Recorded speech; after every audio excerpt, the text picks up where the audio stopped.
rasa. Awal kejadiannya manusia mencoba dari mimpinya Abdul Hadis bin Abdul Latif yang sering diceritakan dalam kajiannya yang selama ini dijadikan dasar kajian tentang penciptaan alam semesta, di mana Allah Subhanahu wa Ta'ala sebelum menciptakan yang muncul adalah kehendak atau keinginan menciptakan roh dan rasa untuk pendampingnya. Lalu Allah Subhanahu wa Ta'ala mengucapkan kun fayakun, maka terciptalah nur cahaya sempurna. Ketika nur cahaya sempurna bertanya kepada diri sendiri, siapakah aku ini seperti cahaya?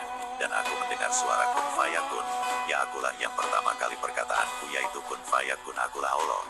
Kau sama cahaya sinarnya, ya benar sama, tetapi engkau tidak dapat menciptakan sesuatu. Lalu aku ini siapa? Engkaulah Ahmad. Untuk apa aku diciptakan? Sungguh benar-benar cerdas aku, Allah menciptakanmu untuk pendamping hingga di akhir nanti akan aku lahirkan sebagai pemimpin. Sekarang kau akan aku masukkan kembali. Bagaimana bisa? Bagi aku Allah tidak ada kesulitan sedikit pun karena kau adalah ilmu yang aku cintai nantinya. Lalu kemudian Allah Subhanahu wa Ta'ala menciptakan kembali yaitu alam surga yang akan ditempati oleh Dajjal, Adam dan Hawa, di mana surga itu sebagaimana firman yang artinya, wahai Adam, tinggallah engkau dan istrimu di dalam surga dan makanlah dengan nikmat berbagai makanan yang ada di sana sesukamu. Tetapi janganlah kamu dekati pohon ini, nanti kamu termasuk orang-orang yang zalim. Surat Al-Baqarah 35 dan surat Al-Araf 19. Sesungguhnya sifat Dajjal itu memang tidak sama, alias sifat selalu apa-apa yang dilarang Allah Subhanahu wa Ta'ala itu harus dihalalkan. Di mana mimpinya Abdul Hadis bin Abdul Latif menjadi kajian sebelum Al-Quran diturunkan ke bumi ini gara-gara mimpi tanya jawab tahun 2017 yang lalu. Allah Subhanahu wa Ta'ala berfirman, dan ingatlah ketika kami wahyukan kepadamu, sungguh ilmu Tuhanmu meliputi seluruh manusia. Dan kami tidak menjadikan mimpi yang telah kami perlihatkan kepadamu, melainkan sebagai ujian bagi manusia, dan begitu pula pohon yang terkutuk, zakum, dalam Al-Quran. Dan kami menakut-nakuti mereka, tetapi yang demikian itu hanyalah menambah besar kedurhakaan mereka.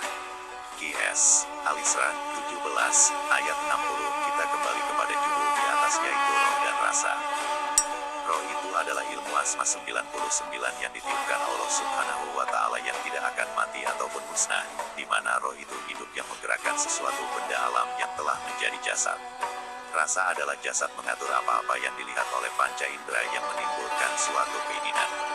Ini kalau diibaratkan kalimat tauhid yang tidak bisa dipisahkan. Untuk membedakan, kita perhatikan ketika orang pingsan, di situ roh tetap hidup tetapi rasa itu misah dari roh.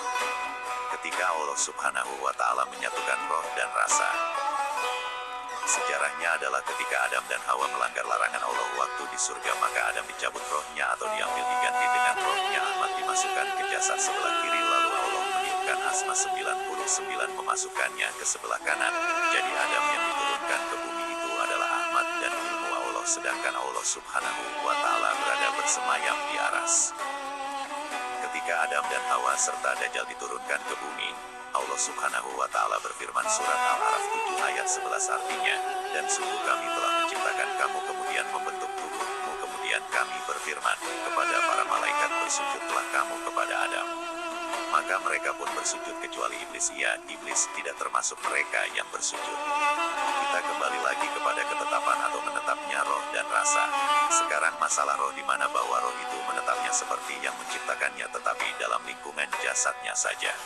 Dan roh dapat atau bisa berkata-kata tanpa mengeluarkan suara, hanya dibantu oleh hati serta bisa menggerakkan jasad dengan refleks tanpa perintah. Sedangkan rasa itu menetapnya hanya pada jasad, namun hubungan antara roh dan rasa itu bagaikan dua kalimat syahadat, yaitu tidak lain Al-Quran, wahyu yang diwahyukan kepadanya. Surat An-Najm 53 ayat 4 dan ayat An-Najm ayat 10-nya, artinya, lalu disampaikannya wahyu kepada hambanya Muhammad apa yang telah diwahyukan Allah, serta ayat yang menyaksikan dan yang disaksikan. Al-Buruj 85 ayat 3. Begitulah kisah antara roh dan rasa. Sekarang roh dan rasa telah menyatu tetapi belum terlihat wujudnya seperti apa. Ketika Adam dan Hawa serta Dajjal diturunkan ke bumi, maka Adam dan Hawa di atas bukit cinta Arab Saudi merasakan lemas, letih dan lain sebagainya. Disinilah rasa mulai bekerja pada diri Adam dan Hawa, mulailah merasa lapar. Dengan izin Allah Subhanahu wa Ta'ala, apa-apa yang perintah supaya sujud dengan semua tumbuhan menawarkan diri untuk dimakan agar di kemudian hari dapat mengikuti sujud dan dengan sholat bersama roh dan rasa.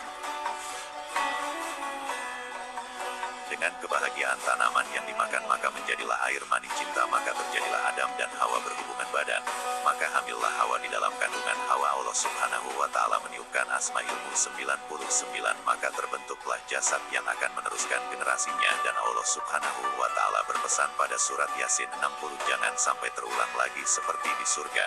Bila larangan ini tetap dilanggar maka azabnya adalah neraka, yang nantinya yang akan merasakan adalah roh dan rasa, karena kedua ilmu Allah ini tidak akan mati, bahkan akan merasakan sepanjang waktu yang tidak ditentukan.